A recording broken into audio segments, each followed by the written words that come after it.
Obrigada, professora Renata, pela presença. Eu vou passar algumas orientações. A dinâmica das apresentações seguirá a lista, né, da sala virtual. Cada apresentador terá, no máximo, 5 minutos para apresentar seu trabalho. Se ultrapassar esse tempo, ele pode ser penalizado na sua avaliação. Cada avaliador terá 2,5 minutos, totalizando 5 minutos, para poder fazer as suas considerações. E agora eu vou ler a abertura, né, para a gente iniciar os trabalhos. A Jornada Integrada de Ensino, Pesquisa e Extensão, GIEP, é uma realização conjunta das pró-reitorias de pesquisa e pós-graduação, de extensão universitária e de ensino, além de gerência de ensino e pesquisa do Hospital das Clínicas da UFTM. O objetivo principal da GIEP é apresentar os resultados dos trabalhos dos programas e projetos de ensino, pesquisas científicas e tecnológicas, das ações de extensão, com vista a estimular o processo educativo, por meio da integração entre ensino, pesquisa e extensão. Em relação às ações extensionistas, são apresentados e discutidos os programas e projetos registrados no ano, incluindo as atividades contempladas pelos programas de bolsa institucional e de bolsas externas. Desta forma, a UFTM se propõe a uma formação integral do discente, considerando a complexidade e o desafio, face ao conhecimento, a diversidade cultural e a interdisciplinaridade. Agradecemos a presença de todos, desejo uma excelente apresentação. E a primeira a apresentar é a Bruna, com o trabalho Educação em Saúde, PET na Comunidade. Oi, boa tarde. Boa tarde, Bruna. Eu vou transmitir a tela. Ok.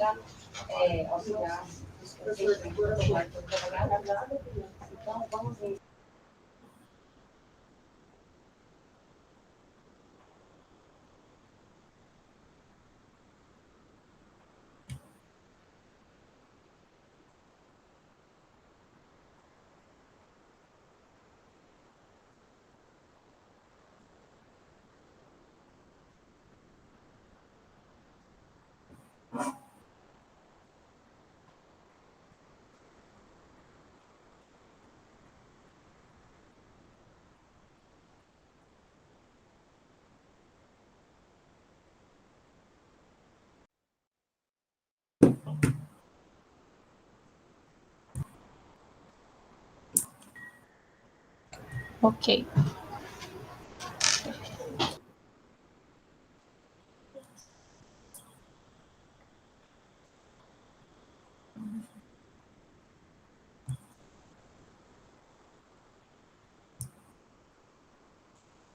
Se vocês puderem só sinalizar se estiver aparecendo, por favor.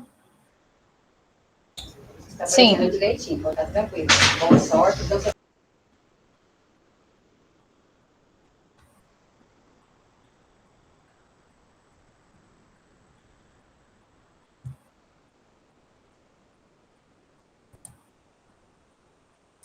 Bom, então, boa tarde para todos. Meu nome é Bruna, eu sou discente do 7º período do curso de enfermagem. O orientador do projeto que eu vou apresentar é o professor Dr. Gilberto de Araújo Pereira, e ele não pôde estar aqui presente nesse momento porque ele está avaliando uma outra sala. E eu vou falar sobre o projeto de extensão, educação e saúde PET na comunidade. Bom, então, a educação em saúde, ela é uma ferramenta importante, né, de promoção da saúde e prevenção de agravos para a população em geral. E essa população, com base no diálogo da educação em saúde, ela atua como uma multiplicadora desses conhecimentos científicos, e isso pode estar vindo transformando seus hábitos de vida. As ações de extensão na comunidade, então, elas são importantes como estratégia para a efetividade da educação em saúde e essas mudanças de paradigma, seja no aspecto acadêmico como social. E essa atividade de extensão é desenvolvida no PET Enfermagem há 10 anos, que a gente denomina de PET na feira, de uma forma mais informal. Como justificativa e objetivos, a ação tem como objetivo contribuir, então, para a ampliação na formação profissional dos discentes do curso de enfermagem. Nos métodos, a ação ela é realizada na população que frequenta a Feira Livre, aqui no município de Uberaba.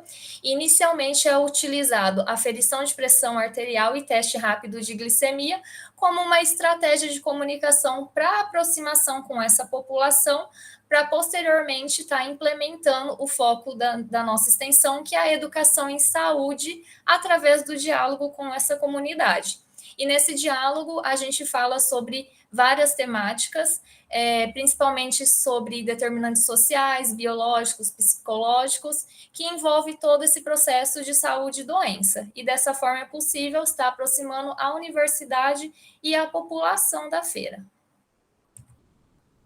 Ainda nos métodos, essa ação ela é realizada quinzenalmente, sempre aos domingos, do horário das 8 às 11 da manhã, na Feira Livre do bairro da Abadia.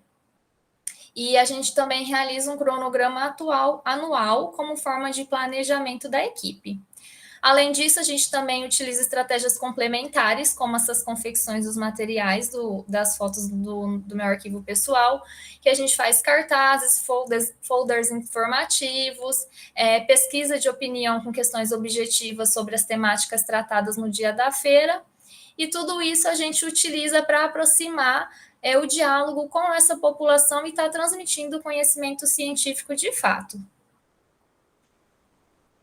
Bom, quanto aos resultados de discussões, são realizadas capacitação dos participantes da ação antes da gente realmente implementar isso lá na feira com a população, através de um profissional qualificado, que ele vai nos ensinar os alunos que ainda não tiveram a prática da aferição de pressão e glicemia, e também falar um pouco sobre o que é educação em saúde, a sua importância, como está implementando isso de forma clara com a população. E além da questão da importância do acolhimento, da conversa com o público quando realmente for fazer a educação em saúde. Aqui são algumas fotos da nossa prática lá na feira, e a última é dessa capacitação com os profissionais. Então, essas estratégias, elas possibilitam o desenvolvimento de habilidades práticas e acadêmicas dos discentes para essa abertura do exercício do diálogo com a população e, consequentemente, a produção de informações e orientações científicas sobre a importância de se estar promovendo a saúde. E a transformação de cada pessoa ali da população, ela é multiplicada, esse conhecimento que uma pessoa dali vai falar com a sua família sobre o que ouviu na feira, sobre o que aprendeu, e a gente consegue disseminar o conhecimento dessa forma, para conseguir garantir essa promoção e a prevenção de doenças. E no ano de 2022 e 2023, foi possível dialogar com aproximadamente 2.700 pessoas frequentadoras da feira. Como conclusão, essa ação de extensão ela é muito positiva no quesito da gente estar propagando esse conhecimento científico e dessa questão dessa multiplicação desse conhecimento, combatendo principalmente fake news numa era que acontece muito hoje em dia, principalmente por conta da internet. E só para finalizar, como proferido pelo patrono da educação, Paulo Freire, a educação ela não transforma o mundo, ela muda as pessoas e essas pessoas transformam o mundo, que é exatamente o que acontece na nossa ação da feira. Aqui também são algumas fotos no nosso arquivo pessoal da nossa equipe, após a nossa execução da nossa ação de extensão. E essas são as minhas referências. Obrigada pela atenção.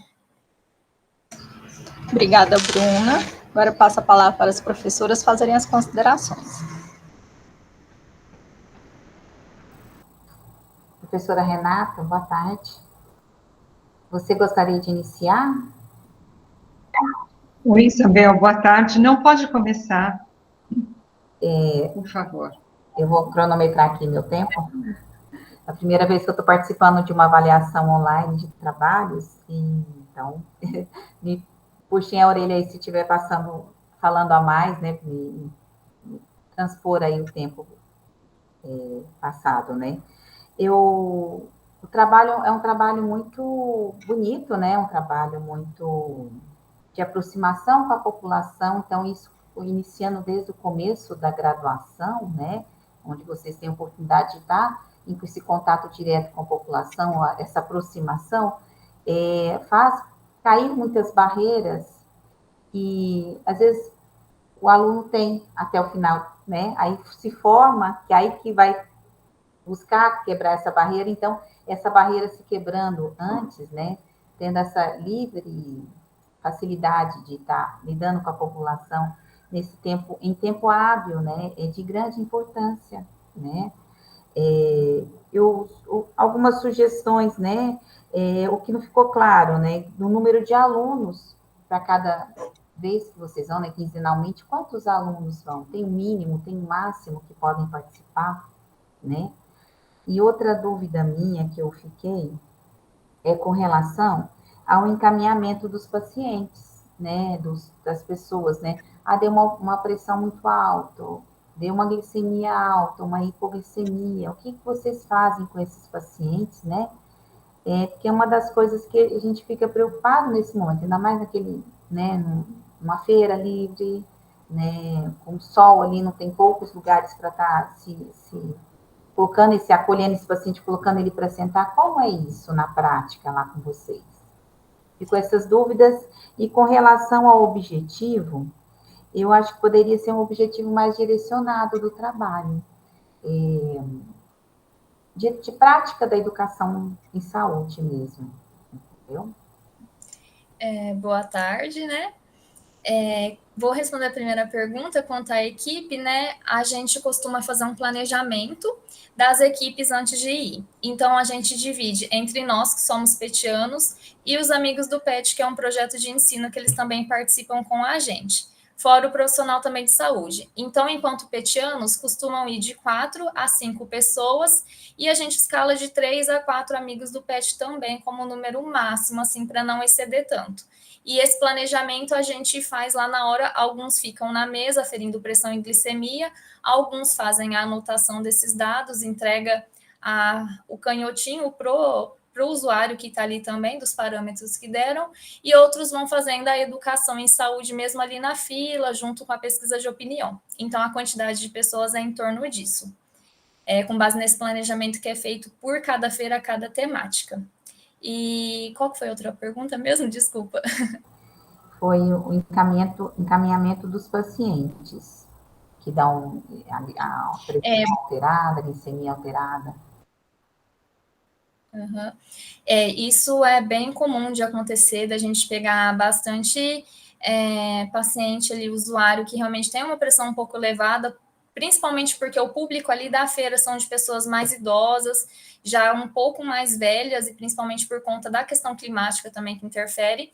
Então, a gente sempre tem um respaldo ali de um responsável já técnico, formado, um enfermeiro, que sempre acompanha a gente em toda a feira, e a gente tem uma capacitação também de onde a gente pode estar encaminhando, principalmente da questão de localidade, por saber que bairro aquela pessoa mora, para saber encaminhar qual UBS que tem ali e a gente fazer essa referência. Mas em casos de dúvida dos alunos, às vezes que são mais novos e ainda não são daqui de Uberaba e não conhecem a região, a gente tem o respaldo desse profissional técnico que sempre acompanha a gente, e a gente chama ele para estar prestando esse esclarecimento e fazendo essa referência, contra-referência, que é muito importante na enfermagem.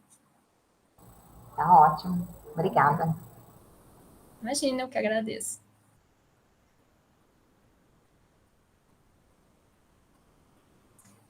Seu áudio está desligado. Eu cliquei aqui e não abriu. Boa tarde, parabéns aí, Bruna, pelo trabalho, né, não só para você, mas para toda a equipe, que eu vi que é uma equipe bem grande. Eu acho que a professora Isabel já esclareceu algumas das minhas dúvidas, mas eu queria saber duas questões, né, que também para mim não ficou claro.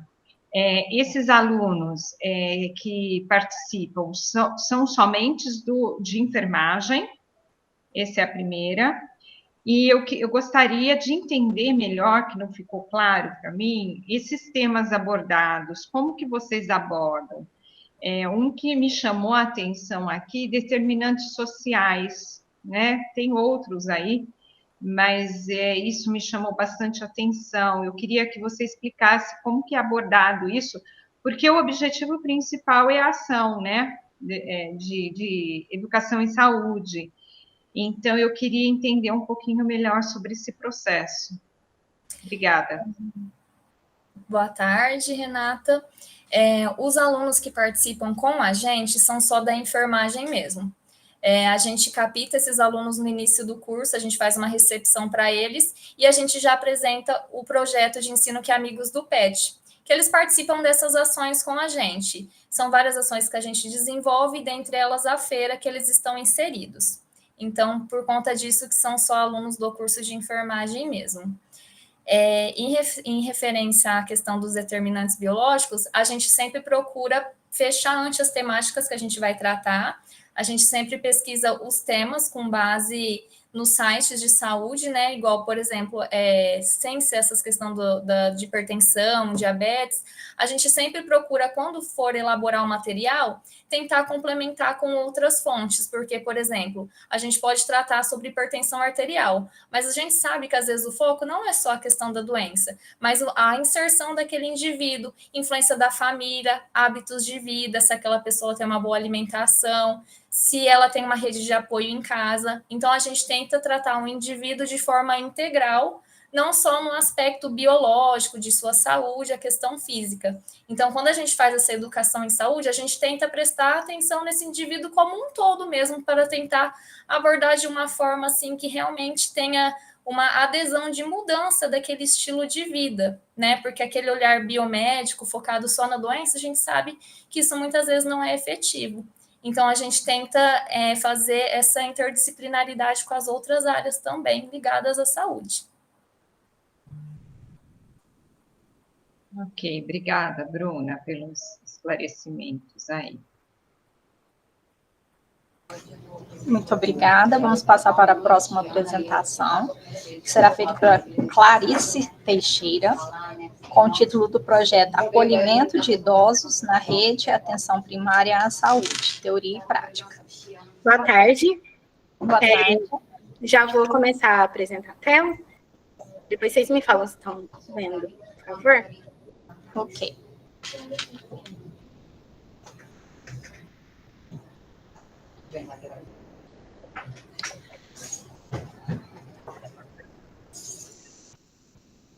Vocês estão vendo? Ainda não. Não. Não. Não. Deixa eu parar aí. Professor Luciano, só um minutinho. O seu áudio está chiando um pouquinho. Se tiver tá chiando.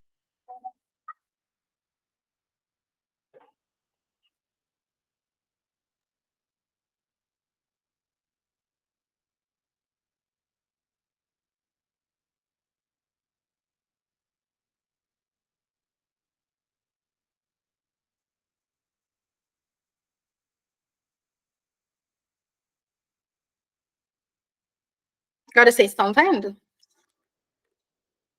Sim. Então, boa tarde, meu nome é Clarice, eu sou aluna do 5º período do curso de enfermagem, o meu orientador é o professor Dr. Álvaro da Silva Santos, e o título do nosso trabalho é Acolhimento de Idosos na Rede de Atenção Primária à Saúde, Teoria e Prática. Bom, uma das questões que nos chama a atenção é a questão do envelhecimento populacional no Brasil, que tem ganhado uma conotação muito importante, porque o número de idosos no país tem crescido significativamente. E daqui a alguns anos teremos mais idosos do que crianças e adolescentes na nossa pirâmide etária. Isso acabou se tornando um desafio grande para os profissionais de saúde, principalmente para aqueles da atenção primária, que é considerada a porta de entrada para o Sistema Único de Saúde, o SUS. A partir disso, muitas políticas públicas foram criadas voltadas para a humanização do atendimento. Uma delas é a PNH, que é a Política Nacional de Humanização. Só que mesmo diante de todos esses esforços do Estado, foram verificadas muitas dificuldades para a implementação do acolhimento, principalmente dos idosos, na atenção primária à saúde. Como justificativa, nós temos uma necessidade de conhecimento prévio da equipe de pesquisa acerca dos conceitos de acolhimento e como vai ocorrer essa prática dos serviços de saúde, e assim podermos avaliar os profissionais e os idosos que são usuários da rede. Importante destacar também que precisamos buscar o conhecimento relacionado ao acolhimento, para a colaboração da equipe e a integralidade nos atendimentos dos serviços de saúde.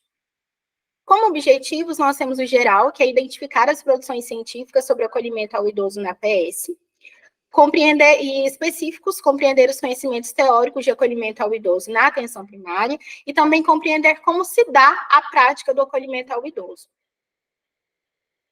O método. Então, esse método foi feito um levantamento bibliográfico que ocorreu entre abril e maio de 2023, e buscamos artigos que respondessem à nossa pergunta norteadora, que é: o que as produções científicas apresentam sobre acolhimento de idoso na atenção primária à saúde? Essa pergunta foi desenvolvida a partir da estratégia PICO, na qual P são os idosos, I o acolhimento e a escuta qualificada, e CO a atenção primária à saúde.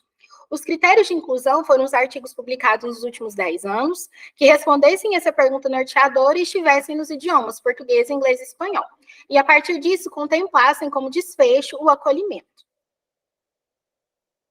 Nos nossos resultados, nas bases de dados PubMed, Lilacs, Scopus, Web of Science, ScienceDirect, Sinal, Embase, Cielo, Redalic e BDInf, encontramos 246 artigos. Porém, a partir de uma triagem através da plataforma Ryan, ficamos com 45. E após uma análise crítica e leitura total desses 45 artigos, a equipe ficamos somente com 7 artigos. Encontramos também que das dificuldades para implementar o acolhimento aos idosos é uma falta de educação formal. Muitos desses idosos são analfabetos, não terminaram o ensino fundamental e têm dificuldade de entender alguns termos. Eles não conhecem o significado real de acolhimento. Muitos acham que é simplesmente ser bem tratados, com carinho e respeito, vistos como seres holísticos e não somente como a patologia que o fez procurar o serviço. A prática tradicional de atendimento de saúde tem muitas falhas, e aí esse acolhimento não é efetivo. Isso impacta no significado real de acolhimento. Muitos idosos chegaram a falar que se sentir acolhidos era não sentir dor em procedimentos invasivos.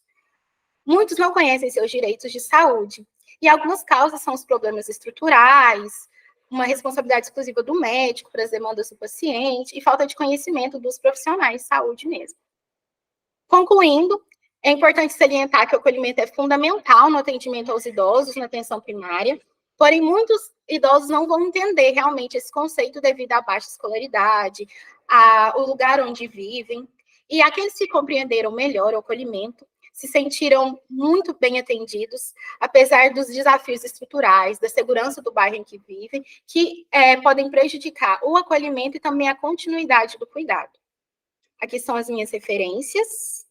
Muito obrigada pela atenção. Obrigada, Clarice. Passamos a palavra para as professoras fazerem as considerações. Pode permitir, pode permitir. Você pode iniciar, professora Renata? Oi, Isabel, posso começar, então? Pode. Aí cada um tem um trabalho. Perfeito, muito bem. Clarice, parabéns aí pelo trabalho, para você, para a tua equipe, né? Algumas questões eu gostaria que você pudesse esclarecer, talvez por causa do tempo, ficou um pouco de dúvida, né? Eu vou começar pela primeira, e eu gostaria de saber, eu vi que dentro desse objetivo que você apresentou para a gente, uma das propostas era começar com esse levantamento bibliográfico, né? Por que disso? Boa tarde, professora Renata. Então, nós quisemos começar com o levantamento bibliográfico para que nós, os alunos, né, do programa, desse projeto de extensão, pudéssemos compreender o que é o acolhimento, que é algo que durante a graduação em enfermagem a gente não vê muito o que é. Então, seria pesquisar primeiro, entender, para depois realmente aplicar esse projeto nas UBS, que é a atenção primária aqui de Uberaba. Tá, entendi. É porque a minha dúvida é, como já é um projeto de extensão, E aí é uma revisão bibliográfica, ficou um pouco de dúvida nesse sentido, né? Até eu fui consultar, eu falei, nossa, será que é uma extensão mesmo ou já é um projeto de pesquisa, né? Ou interlocução?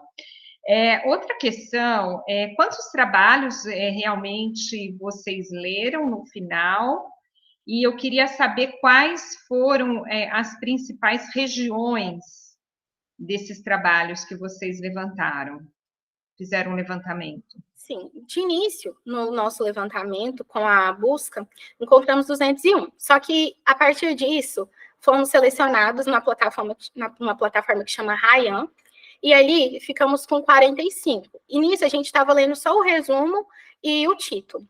Após isso, nós selecionamos esses 45, fizemos a leitura completa do artigo, e os que tinham desfecho esperado e respondiam a nossa pergunta norteadora foram somente 7. Lemos 45 e ficamos com 7 no final. E qual que era a concentração da região que foi realizado esses trabalhos? Sim, todos os trabalhos foram feitos no Brasil, devido ao SUS. Muitos trabalhos lidos foram concentrados mais no Norte e Nordeste, porque eles têm uma concentração maior desses estudos sobre atenção primária, alguns no Sul, e eu lembro que pouquíssimos aqui no Sudeste. Em Minas Gerais, eu acho que tinha só um. Tá, e mediante a esse levantamento, o que vocês pretendem fazer? Então, assim, vai colocar em prática, o que seria colocado em prática? E eu já vou emendar com a minha última pergunta, que acho que meu tempo já estourou, tá? Se em paralelo já foi realizado algum trabalho de campo de levantamento com o tema? Então, a intenção maior realmente é colocar em prática. Agora, no mês de dezembro, nós vamos fazer um treinamento, iremos a campo nessas UBS que se disponibilizaram em receber o nosso grupo. E sim, qual que é a segunda pergunta, professora? Me perdi um pouco. Se foi realizado algo em paralelo, se foi realizado algum levantamento de campo? Não, ainda não. Nós vamos a campo só agora, a partir do mês de dezembro. Na semana que vem, nós temos um treinamento e com a disponibilidade antes do recesso de Natal e Ano Novo, nós vamos a campo. Ok, muito obrigada. Eu passo a palavra aí para... Professora, a Manuela, acho que levantou a mão, ela é a doutoranda que está orientando o projeto, acho que ela levantou a mão. Oi, professora Renata, tudo bem? Olá, tudo bem, Manuela? Prazer. Prazer. Só para esclarecer uma das suas dúvidas, na verdade, a gente está com uma turma muito grande de projeto de extensão e a gente divide a turma, porque não dá para colocar todo mundo ali dentro das unidades. O próximo, sem ser o próximo, o outro trabalho, ele é como se fosse uma continuidade. Então, assim, a gente começou com o levantamento bibliográfico, a gente fez uma revisão para conhecimento e também para realizar um modelo lógico, nós vamos propor um modelo lógico dentro das unidades. Após isso, a gente fez uma validação de 3 instrumentos que também vão ser aplicados. Para a validação desses instrumentos, nós já fomos a campo para fazer o pré-teste, mas não foram todos os alunos, né, por conta que realmente a unidade não tem como a gente levar os nossos 16 alunos de extensão. Em paralelo a isso, agora a gente vai iniciar, porque os instrumentos já estão validados, a gente vai iniciar de fato a coleta, mas que ela já foi feita como um pré-teste, como um piloto. Obrigada, Manuela. E tem uma intersecção, então, de pesquisa junto, rodando, né? Isso. Uhum. São vários objetivos, na verdade.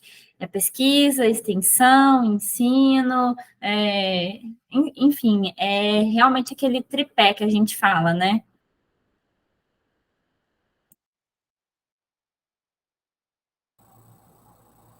Boa tarde, Clarice. Terminou, professora Renata? Sim, já. Trabalho muito bonito, né, esse estudo, buscando aí o que é o acolher o idoso, né, na unidade de saúde, né. Eu estou agora passando na unidade de saúde e a gente está fazendo um trabalho, né, com idosos, principalmente idosos que frequentam a unidade, e a gente vê algumas estratégias que fazem tanta diferença. Então, esse acolher, ouvir eles, né, e ver o que pode ser otimizado, né, na prática, são coisas pequenas que dão grandes resultados. Vou dar só um exemplo bem rápido, né? Por exemplo, nas placas, nas portas das salas, está lá o nome do que a pessoa precisa, mas assim, placas com nome, com cores diferentes, você tem que ir lá na placa azul, que a pessoa não sabe ler, escrever, né? Então, quando eu li o seu trabalho, me remeteu esses detalhes que eu estou vendo na prática lá na unidade de saúde, mas que muita coisa precisa melhorar, né?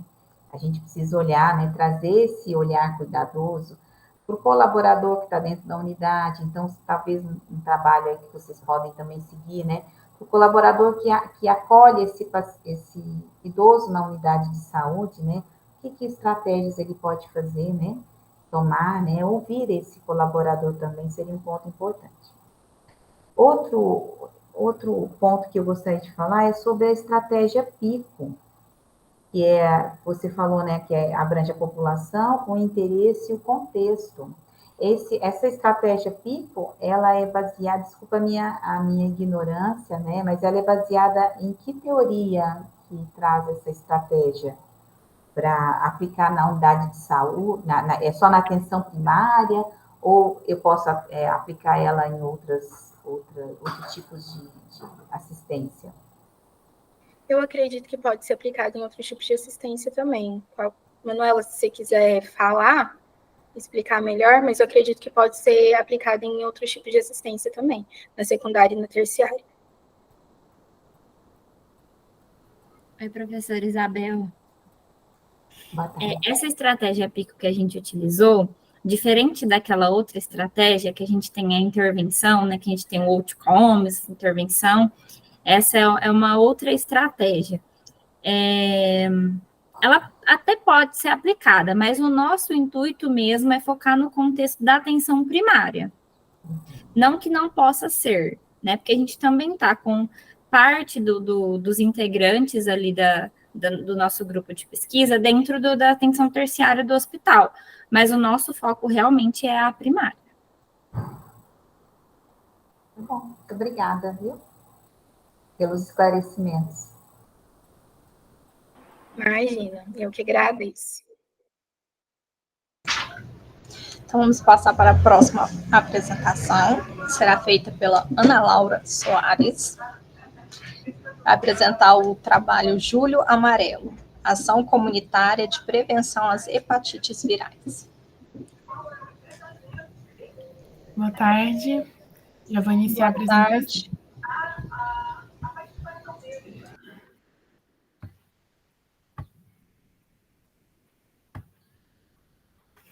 Todos conseguem enxergar a tela?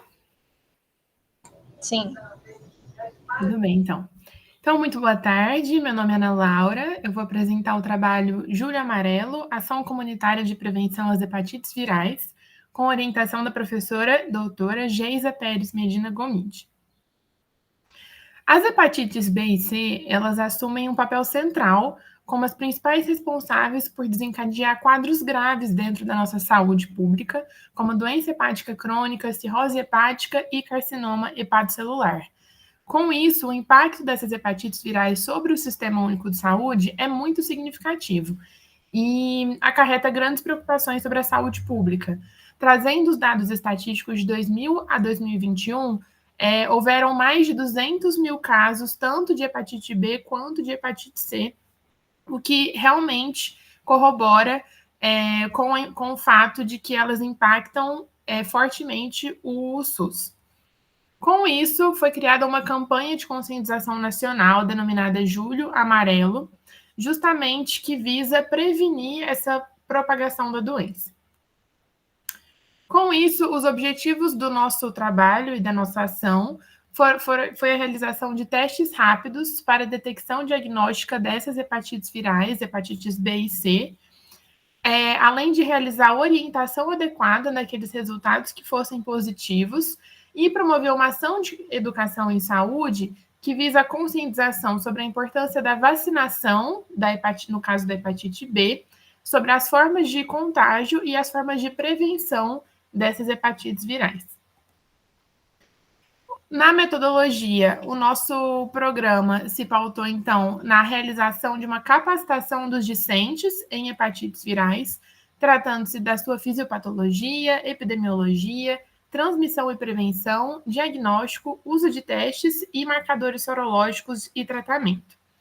A testagem e ação de educação em saúde com cartilhas da Campanha Nacional do Julho Amarelo ocorreram no Ambulatório Maria da Glória, do Hospital de Clínicas da UFTM, com pacientes que aguardavam atendimento. Então, foram realizados testes rápidos, no total 347 testes rápidos para hepatite B e 347 testes rápidos para hepatite C. E, por fim, foram discutidos os resultados com o grupo extensionista para estudo epidemiológico futuro.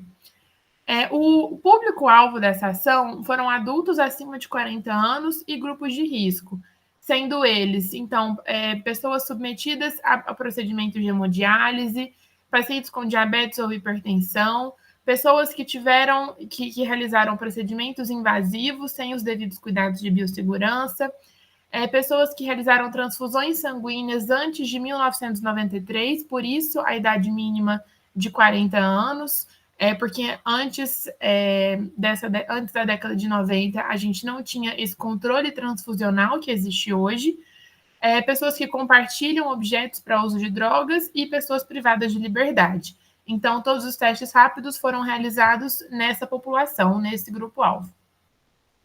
Como resultados, a gente teve todos os 694 resultados negativos. E essa campanha ela já é realizada aqui na UFTM já há muitos anos. Testes realizados de 2014 a 2018 mostraram uma incidência de 0,7% de resultados positivos para hepatite C, número esse que sofreu uma queda para 0,59% em 2019. Já dentre os grupos de risco, também nos anos de 2019 e 2020, foram realizados testes na população penitenciária, tendo uma incidência de 2% para hepatite C, e em pacientes em hemodiálise de 11% para hepatite C e nenhum caso para hepatite B. Já entre profissionais da saúde no ano de 2022, todos os casos foram negativos. E é evidente que há uma tendência de queda da incidência dessas hepatites virais no Brasil, em decorrência da segurança transfusional, da biossegurança hospitalar, das ações de educação e saúde continuamente feitas a cada ano e pela existência da vacinação contra o vírus da hepatite B. Portanto, a gente percebeu que a campanha foi essencial e muito potente para o enfrentamento dessas hepatites virais na saúde pública, não só neste ano de realização, como continuamente vem sendo ao longo de todos os anos de campanha. E essas foram as referências utilizadas. Obrigada, Ana Laura. Professoras, fiquem à vontade.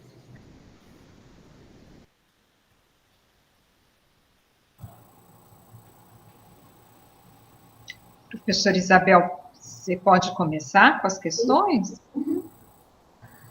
Ana Laura, a gente parabeniza, né, eu parabenizo pelo trabalho sobre a questão da hepatite viral, porque é um assunto ainda que poucas pessoas conhecem, né? A população geral desconhece ainda as hepatites virais, como são transmitidas, né? Então, esse trabalho que você trouxe, a parte mais importante aí, além do diagnóstico, né? A parte mais importante aí é a educação de saúde que você está levando para a população que você está testando, né? Então, é muito importante esse trabalho nesse sentido de tornar um assunto em que todos saibam, né? Que todos tenham pelo menos um pouco de noção de como pega, como não pega, né? O que é isso, né? Então, um ponto que ficou confuso para mim foram nos resultados que você trouxe o resultado da população carcerária,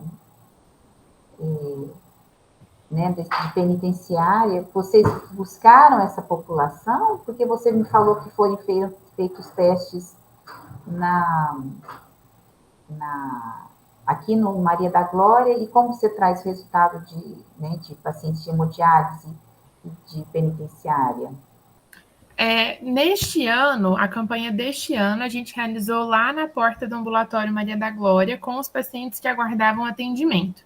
E aí, esses resultados que eu trouxe são resultados de campanhas anteriores de outros anos, só para evidenciar que é uma campanha que já é realizada de maneira consistente aqui na UFTM pelo grupo extensionista, em parceria com a Sociedade Brasileira de Hepatologia. Então, são resultados de outros anos. Nos anos anteriores, no caso da população penitenciária, entre os anos de 2019 e 2020, a gente buscou eles para fazer essa testagem. Mas neste ano de 2023, realmente foi feita a testagem só com pacientes que aguardavam atendimento no ambulatório Maria da Glória.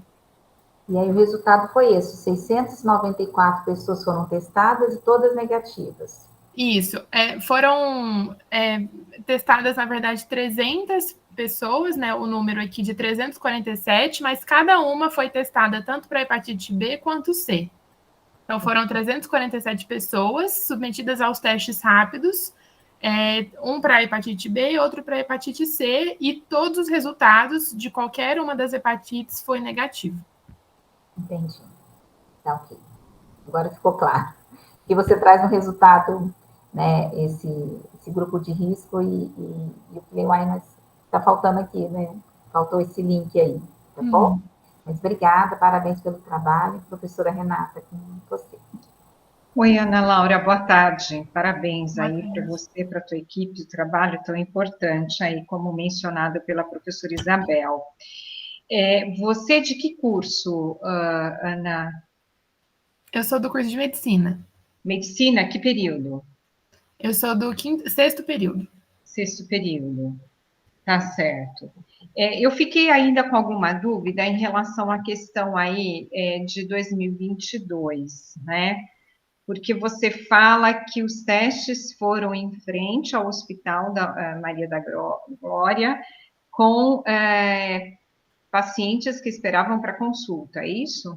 Isso, neste ano de 2023, a gente posicionou, tem até a foto aqui ao final da apresentação, a gente montou o nosso stand realmente na porta do ambulatório, com o folder da Sociedade Brasileira de Hepatologia, as cartilhas deles e os testes rápidos ali. Então, os pacientes que teriam atendimento naquelas tardes, a gente convocava eles para a realização dos testes enquanto eles estavam ali aguardando atendimento ou passavam por ali na porta. Então, a gente explicava sobre a campanha e chamava esse pessoal que estava ali aguardando atendimento para que, enquanto isso, fizesse o teste rápido, já que era um teste, de fato, que sairia o resultado na hora. Então, foi dessa forma que a gente fez nesse ano. Uhum.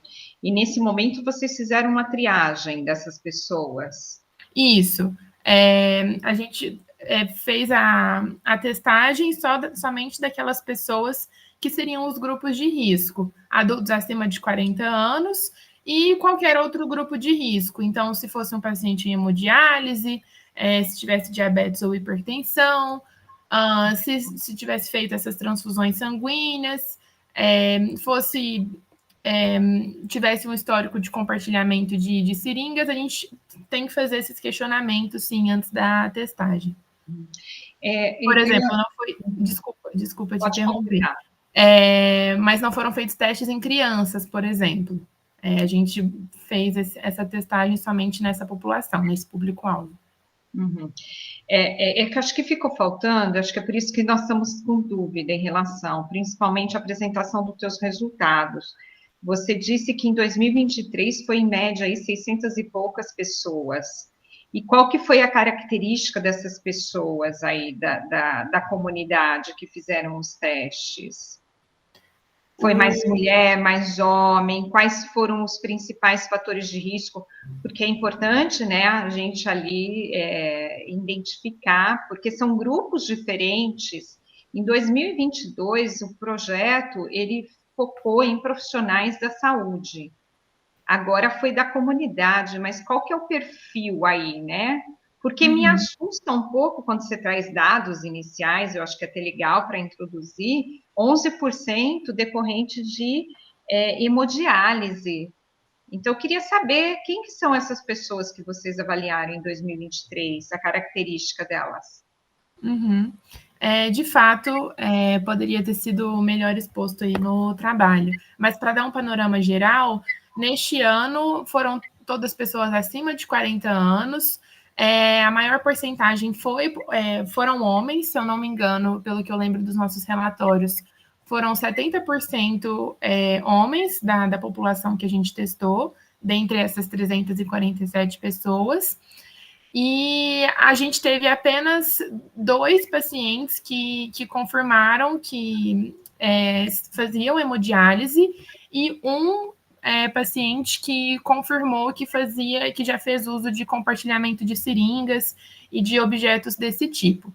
Todo o restante eram simplesmente pessoas acima de 40 anos, mas que entram dentro do grupo de risco da testagem, justamente porque até o ano de 1993 a gente não tinha esse controle transfusional e essa biossegurança hospitalar que a gente tem hoje. Então, pela normativa da Sociedade Brasileira de Hepatologia, a gente testa todas as pessoas acima de 40 anos. Então, majoritariamente homens e 2 pessoas apenas com hemodiálise e uma que autodeclarou o uso de compartilhamento de seringas e outros objetos.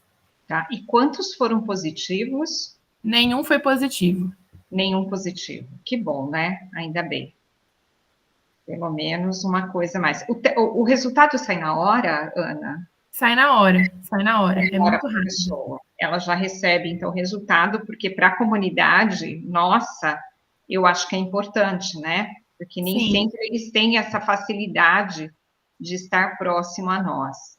Eu agradeço e também eu acho que, assim, essa oportunidade de discussão que a gente está tendo aqui na apresentação dos trabalhos, que está sendo bem produtivo, eu acho que é legal porque a gente também amplia nosso conhecimento em relação aos sistemas, né?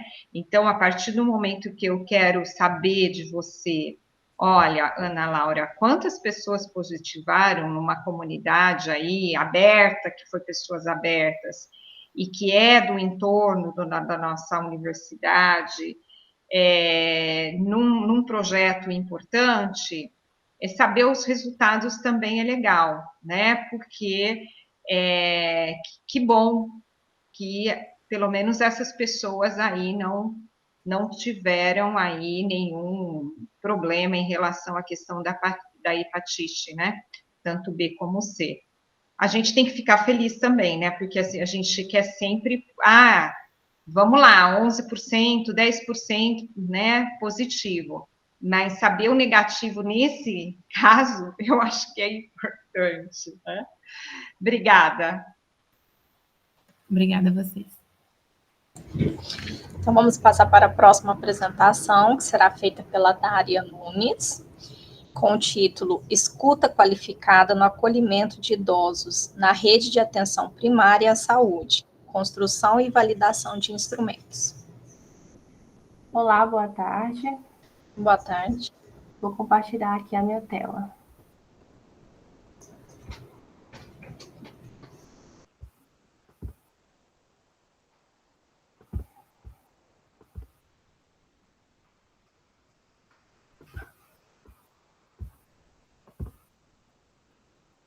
Tá aparecendo aí? Sim.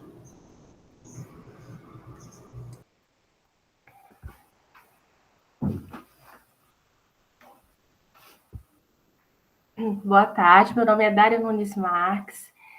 Nosso projeto de extensão tem como tema Escuta Qualificada no Acolhimento de Idosos da Rede de Atenção Primária à Saúde, Construção e Validação de Instrumento. O orientador é o professor e doutor Álvaro da Silva Santos, e os coautores estão listados abaixo.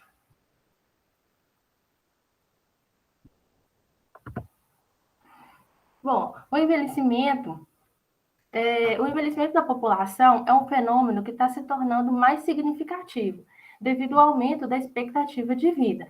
Assim, com isso, a necessidade de uma maior demanda na rede de atenção primária à saúde. E entender essas demandas é importante para compreender o acolhimento e a escuta qualificada, que, por sua vez, vai auxiliar os profissionais a avaliar com mais precisão as necessidades do usuário. Nosso trabalho tem como objetivo construir e validar 3 instrumentos qualitativos que avaliam o acolhimento ao idoso na rede de atenção primária à saúde. E tem como justificativa preencher as lacunas existentes entre o saber científico do profissional de saúde e a aplicação da escuta qualificada, além de ter necessidade de instrumentos que possam ser aplicados tanto nos profissionais como nos idosos. E a partir da coleta, vai propor qualificar e sanar as lacunas relacionadas à inserção da escuta qualificada da pessoa idosa nos atendimentos em saúde, e além de enriquecer a literatura já existente. Nosso trabalho tem como estudo metodológico construção e validação de 3 instrumentos. Ele foi baseado no referencial de Thorne colaboradores da ValiQuali, que continham pontuações de 1 a 5. Primeiramente, foi feito um roteiro inicial, onde ele foi elaborado com a base teórica e conceitual. E após isso, foi feita a seleção de juízes para fazer a validação. Foram escolhidos juízes especialistas metodológicos, teóricos e práticos. Após isso, as pontuações feitas pelos juízes, analisou os resultados, calculando as notas dadas por eles e fazendo a média. Após essa validação, foi realizado o pré-teste a campo. Nos resultados e discussões, foi elaborado 3 instrumentos, sendo ele um diário de campo, um questionário para idosos usuários da rede e um questionário para profissionais de saúde atuantes da rede. As pontuações, as questões, elas variaram de 4.3 a 4.9. E essas pontuações, elas concluíram modificações opcionais ou necessárias, desde que tinham comentários e sugestões dos juízes em relação à nota. A etapa de validação dos nossos instrumentos seguiu a proposta da ValiQuali, que é como um guia de segurança para ajudar a minimizar os riscos da validação, além de propor um instrumento de aprendizagem e amadurecimento para os próprios pesquisadores, sem prejudicar a sua autonomia. Com isso, foi possível concluir que os 3 instrumentos eles se mostraram prontos e maduros para serem aplicados a campo. E diante das pontuações que foram feitas pelos juízes e das sugestões, foram feitas pequenas mudanças. O pré-teste ele já foi realizado e obteve sucesso em suas aplicabilidades. Entretanto, ainda pode haver a possibilidade de mudança, caso seja necessário. E aqui as nossas referências e obrigada pela atenção. Com a palavra, as professoras. Passamos a palavra, então, ao professor Luciano Borro para as considerações. Professora Isabel, a senhora gostaria de começar? Não, pode começar, professora Renata. Tá, ok. Obrigada, então. Dária, parabéns aí pelo trabalho, para a equipe como um todo. Eu acho que deu até para entender que é um pouco da continuação do trabalho aí da tua colega Clarice pela equipe, né? Uma das questões aí que não ficou claro, que eu acho que vai de encontro também com o trabalho da Clarice, é a questão que, assim, é um trabalho que ele está mais voltado para uma pesquisa do que um trabalho de extensão, né? Eu acho que o foco aí do objetivo é mais na pesquisa, ao meu ver, na minha avaliação, né? Mas não desmerecendo o trabalho de vocês, porque é um trabalho super importante, de relevância, e inclusive pelo público-alvo aí que são idosos, né?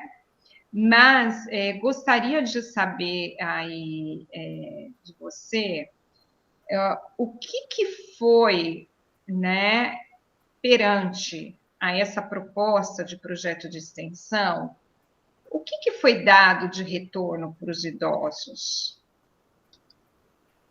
Então, Então, primeiramente, a gente só fez o piloto, né, que é o pré-teste, como a gente já citou, ainda vai ser feito a parte a campo, né, provavelmente esse mês. No pré-teste, algumas coisas que a gente observou é que alguns idosos, eles tinham algumas dificuldades de entender sobre o que é o acolhimento, como ele é feito, como é se sentir acolhido. Então, assim, de um panorama mesmo só pelo pré-teste, o retorno que acredito que pode trazer para essa comunidade, para esse público-alvo, em conhecer os seus direitos, conhecer aí um pouco do que é preconizado para eles, entender mais sobre o acolhimento. E a Manuela vai complementar, levantar a mão? Tá, obrigada, Dani. Nada. Professora Renata, o retorno que a senhora está perguntando é porque esse é um projeto, ele sim é de extensão, ele tem a tríade, que a gente sempre fala, pesquisa, extensão e ensino, e o que vai ser devolvido para os idosos é um vídeo educativo. Então, através de grupos focais, a gente vai apresentar um vídeo educativo para os idosos, mas isso é para o próximo ano. Esse é um projeto de 24 meses. Então, a gente ainda estamos nas etapas iniciais, né?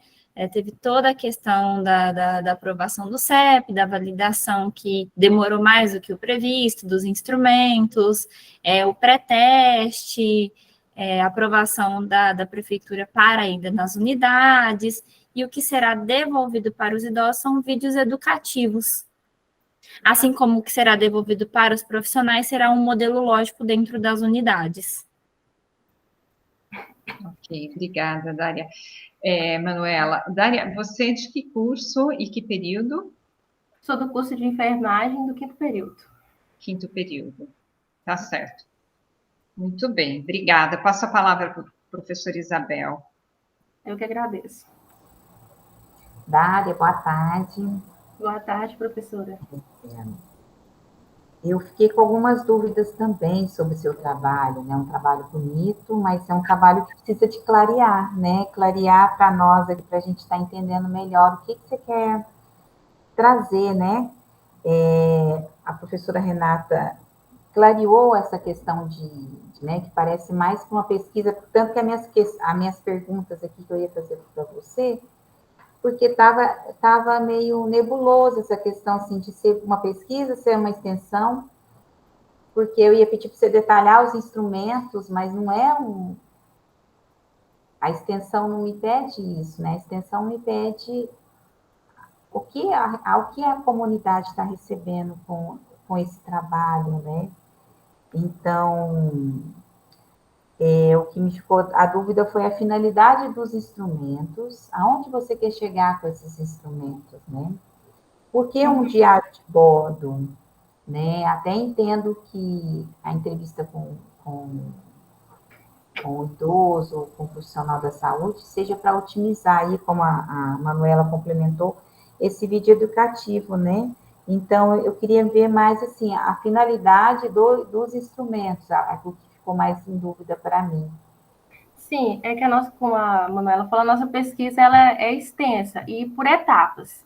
E nesse início, esses instrumentos seriam para validar cientificamente, né, a causa dele, né, que são instrumentos validados cientificamente para saber também reconhecer aonde que está tendo as falhas, aonde vai ser reconhecer a população e conhecer os pontos dos profissionais, quais são as dúvidas, o que eles conhecem sobre o acolhimento, o que eles conhecem, né, sobre a atenção ao idoso.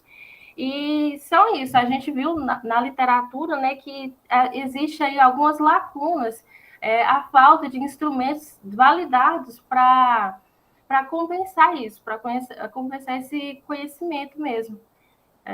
Se a Manuela querer complementar alguma coisa, é mais essa parte mesmo da pesquisa, de ter algo cientificamente validado. E a intenção de vocês é aplicar isso em todo o município, em todas as unidades municipais de saúde? Primeiramente, a gente está fazendo as matriciais. São 8 matriciais, onde a gente vai estar usando esses instrumentos. Entendi. Tá joia. Obrigada pelo esclarecimento. Eu que agradeço. A próxima a apresentar é a Maria Gonçalves Silva. Ela está na sala? Estou.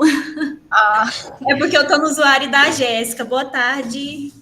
boa tarde. A Maria, deixa eu só falar o título do seu projeto. Atenção primária em saúde do idoso no ambiente domiciliar. Boa apresentação. Obrigada.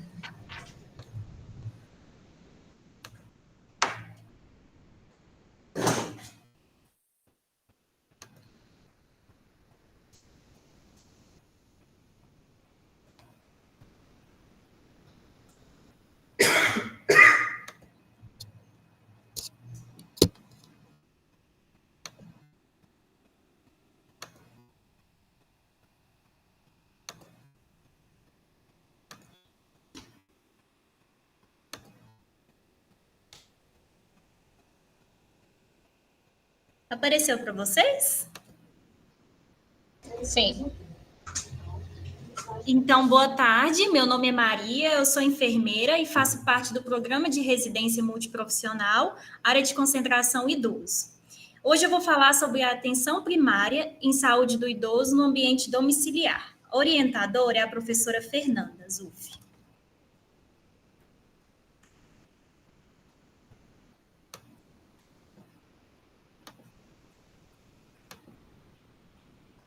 Passou para vocês? Sim. Então tá bom. A atenção primária à saúde, ela tem como objetivo, ofertar assistência e promover melhores condições de saúde. E um dos seus campos, de ação é a visita domiciliar, a qual a equipe multiprofissional, ela avalia vulnerabilidades que agravam as condições de saúde. E através das visitas domiciliares, permite o profissional ter uma proximidade maior, com as famílias, para se desenvolver ações destinadas à promoção e recuperação da saúde. Essa abordagem, portanto, ela necessita ser ampla, concisa e resolutiva, de forma que proporcione práticas efetivas com a autonomia do indivíduo. Então, diante da relevância, de se realizar a visita domiciliar para avaliar as necessidades das famílias e desenvolver ações destinadas à promoção e recuperação da saúde, tem-se como objetivo relatar a experiência dos residentes da Residência Multiprofissional em Saúde, a RIMS, nas visitas domiciliares ao idoso mais vulnerável. Então, os métodos. As visitas domiciliares realizadas fazem parte da Unidade Básica de Saúde Dona Aparecida Conceição Ferreira, a qual constam 3 equipes de saúde da família. A RIMS, a Residência de Saúde Multiprofissional, área de concentração do idoso, participa de um projeto intitulado de Atenção Primária em Saúde do Idoso no Ambiente Domiciliar. Os resultados encontrados. Então, de março até agosto, fizemos em média 70 visitas domiciliares, sendo 3 visitas semanalmente. Durante as visitas domiciliares, as principais atividades desenvolvidas com os idosos pelos residentes de fisioterapia foram exercícios funcionais e de fortalecimento, exercícios respiratórios, exercícios funcionais e de fortalecimento, exercícios de alongamento e de posicionamento no leito para aqueles idosos acamados. Eu não disse antes, mas esqueci até de comentar. Na verdade, nós somos compostos em 5 profissionais, sendo 3 enfermeiros e 2 fisioterapeutas. Os resultados, então, referente às principais atividades desenvolvidas com os idosos residentes de enfermagem foram avaliação de feridas e realização de curativos em idosos, especialmente idosos diabéticos, avaliação de LPP, lesão por pressão, e orientação aos cuidadores de idosos acamados, Orientações quanto ao autocuidado, uso adequado e cuidados quanto ao uso de insulina, sondas enterais e vesicais, encaminhamento para outros profissionais da saúde, análise do cartão de vacinação desse idoso e orientações quanto aos sinais de alerta e de gravidade do estado de saúde. Então, nas nossas visitas domiciliares, né, nós percebemos que nós devemos, né, com certeza respeitar as limitações de cada idoso, né, de cada usuário, e a abordagem profissional, ou seja, a conversa feita com esse idoso e a família, deve ser feita com a linguagem simples, de maneira mais clara possível e direta, para fácil compreensão. E a partir dessas visitas, né, nós concluímos que a equipe multiprofissional, né, foi possível especialmente estabelecer um vínculo maior com idoso e família, além de identificar problemas e vulnerabilidades, promover o encaminhamento para a especialidade necessária e fornecer orientações adequadas. Essas foram as referências. Obrigada. Obrigada, Jéssica. Passamos a palavra para as professoras. Na verdade, é Maria, é porque eu estou no usuário da Jéssica. Ah, é verdade. Desculpa, Maria. Imagina. Maria, boa tarde, né? Que trabalho bonito. Boa tarde, Isabel. Tudo bom? Que trabalho Tudo bonito, bem. muito bom, acalenta o coração da enfermagem, né, e da fisioterapia, sim, escutar trabalhos dessa maneira, né? Eu vi clareza no seu texto, né, no seu resumo e aqui na apresentação também do seu trabalho. Então, eu não tenho perguntas para estar, né, trazendo aqui para você, somente elogiar aí o trabalho que vocês fazem aí na unidade. E é muito bonito. A Jéssica vai vir com o próximo tema, que também é maravilhoso. Tá ótimo. Jéssica, boa tarde. Parabéns aí pelo trabalho, para você, para a tua equipe. Eu só queria que você esclarecesse para mim, que não ficou claro, foram 70 idosos. Isso. E uma das propostas, eu acho que foi, não sei se no objetivo, né, que você apresenta para a gente, seriam idosos domiciliares vulneráveis. Né? Então, eu queria saber como que essa seleção, não sei se eu posso chamar uma seleção, é tão estranho, né? Mas eu não estou conseguindo uma palavra agora. Oi? Renata, então, quem nos traz essa demanda, né, a maioria das vezes é o agente comunitário, porque ele tem um contato direto, né, com esse usuário. Então, nós temos uma parceria aqui muito grande com eles. Mas, na verdade, esses idosos aí mais vulneráveis seriam aqueles que não teria condição de vir à unidade. Então, assim, a gente nós temos também um apoio com o médico, né, com outros enfermeiros aqui da unidade, com o nutricionista. Então, assim, como eles não podem vir, nós vamos até eles. Então, os idosos mais vulneráveis seriam esses. Geralmente são acamados, né, idosos que têm dificuldade de deambular, ou que não conseguem mesmo alguém que possa trazê-los até aqui à unidade. Desses 70, quantos realmente eram 100% acamados? E o que prevaleceu? Mais homens ou mulheres? Mulheres. Sim. Eu não tenho essa estimativa de quantos acamados, assim, desses 70. Mas, em média, assim, menos da metade, eu diria. Eu não tenho esse dado, assim, científico, sabe? Assim, para trazer para vocês. Mas não é a maioria. A maioria dos idosos não são acamados, desses 70 que a gente fez a visita, né? São idosos que realmente não têm condições de vir. Não são acamados, mas têm uma outra comorbidade ou dificuldade de deambular, ou um acesso assim, mais difícil de vir na unidade mesmo. E o que prevalece em termos de diagnóstico de doenças desse grupo de 70 idosos? Diabéticos e hipertensos. diabéticos. Uhum. O principal motivo da visita da enfermagem, assim, um dos principais motivos é a lesão por pressão ou a ferida, principalmente em pé diabético. Geralmente, os idosos, eles têm essa lesão, eles não vêm na unidade, né, ou não solicitam o acompanhamento de um especialista primeiro, e eles se automedicam muitas vezes, ou passam a pomada que tem em casa. Então, assim, ao invés de melhorar, às vezes até piora a cicatrização dessa ferida, a maioria das vezes, mas o principal deles é o pé diabético e a lesão por pressão. Tá certo. Ô, Jéssica, mais uma pergunta, e a última. Qual é a média de idade desses 70 idosos aí? O que prevaleceu?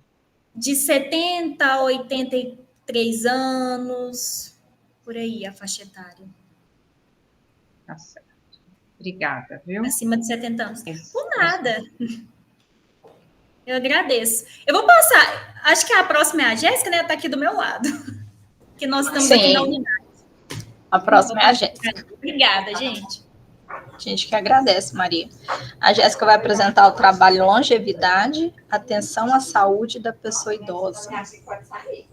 Boa tarde. Vou apresentar aqui para vocês.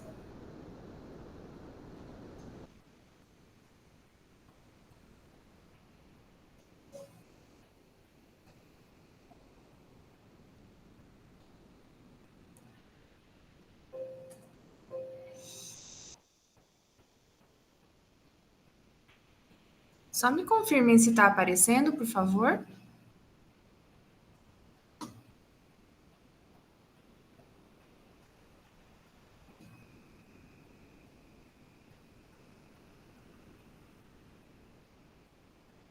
Deu para aparecer?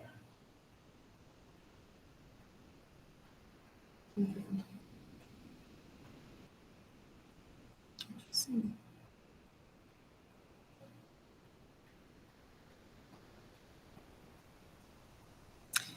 Boa tarde. Deu para aparecer a apresentação?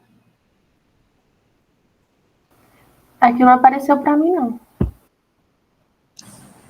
Estava transmitindo, Jéssica, mas não estava aparecendo ainda o slide. Tá.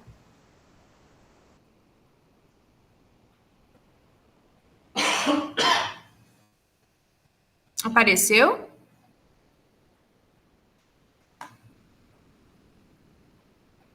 Tá só transmitindo aqui para mim.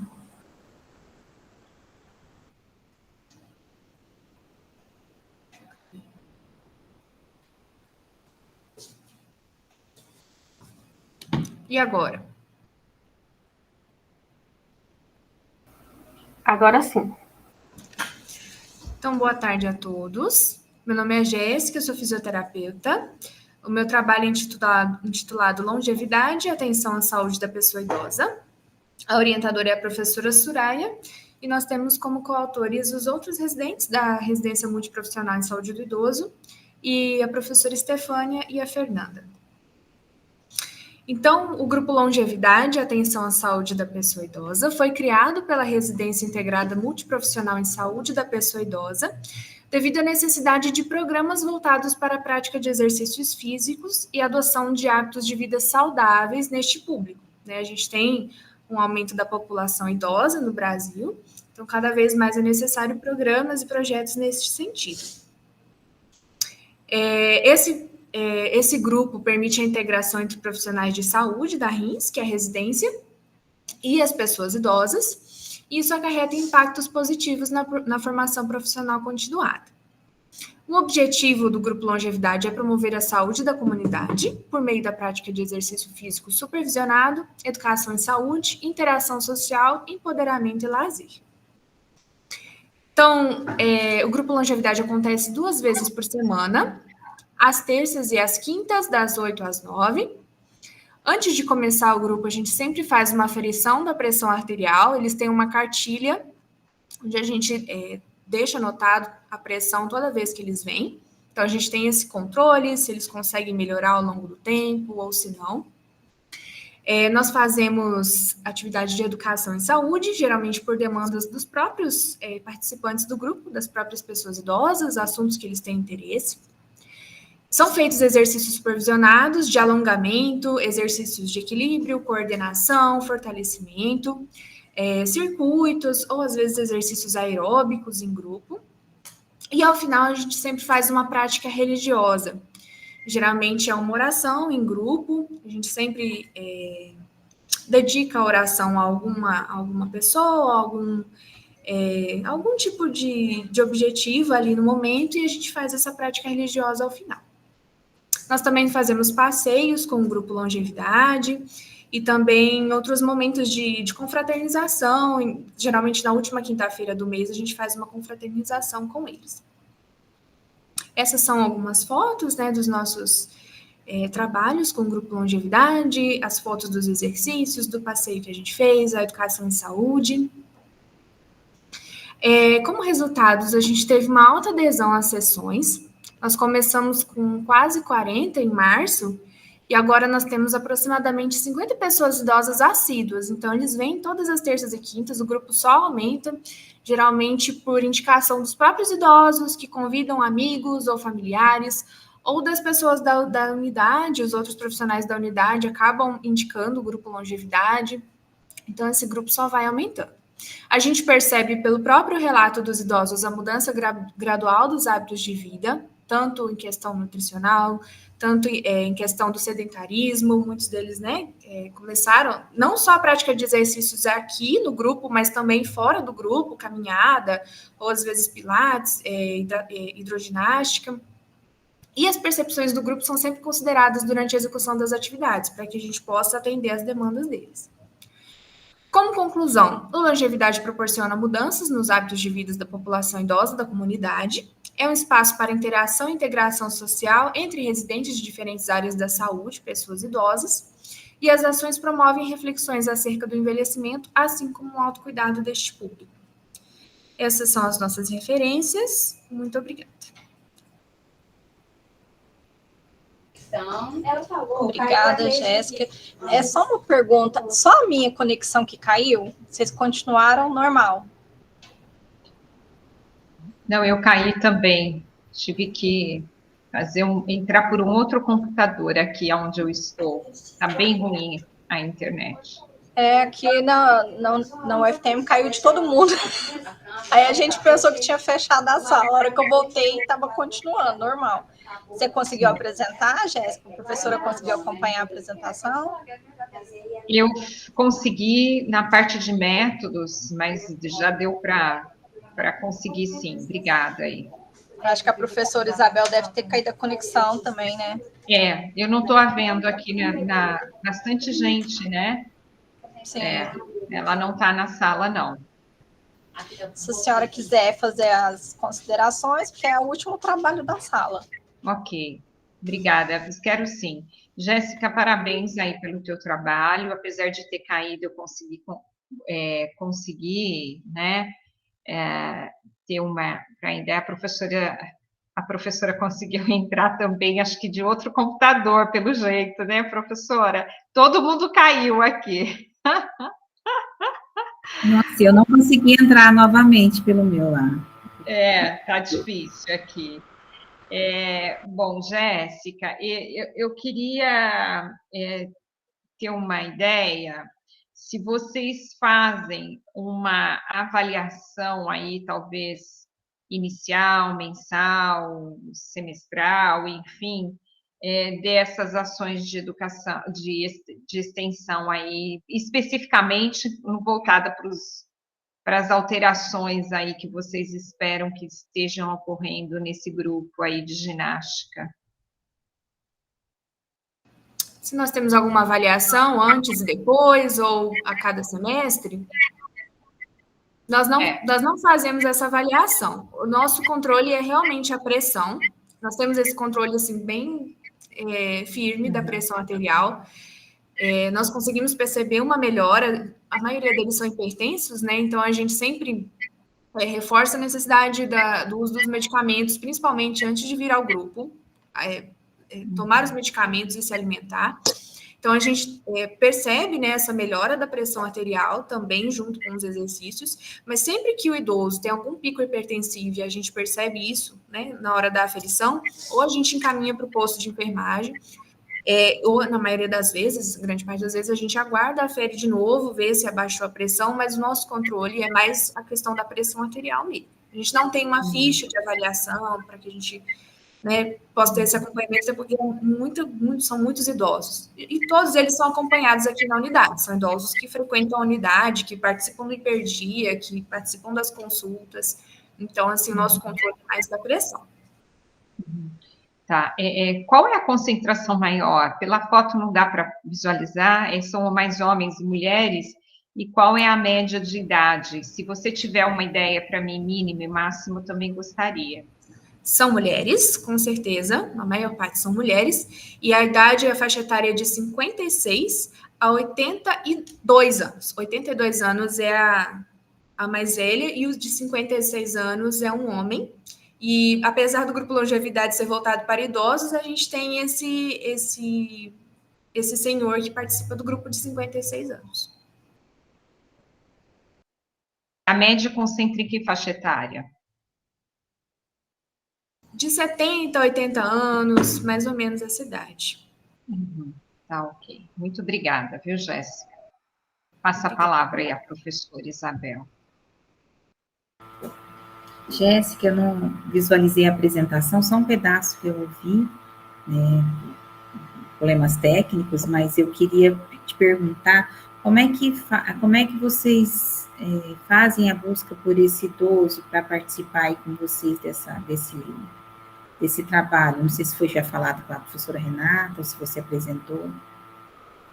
Sim, os idosos são por indicação dos próprios idosos, que às vezes convidam familiares ou amigos para o grupo, e dos próprios profissionais da UBS. Quando eles passam no hiperdia, quando eles passam numa consulta, geralmente os médicos, os enfermeiros encaminham para o grupo longevidade. Às vezes os nutricionistas também encaminham.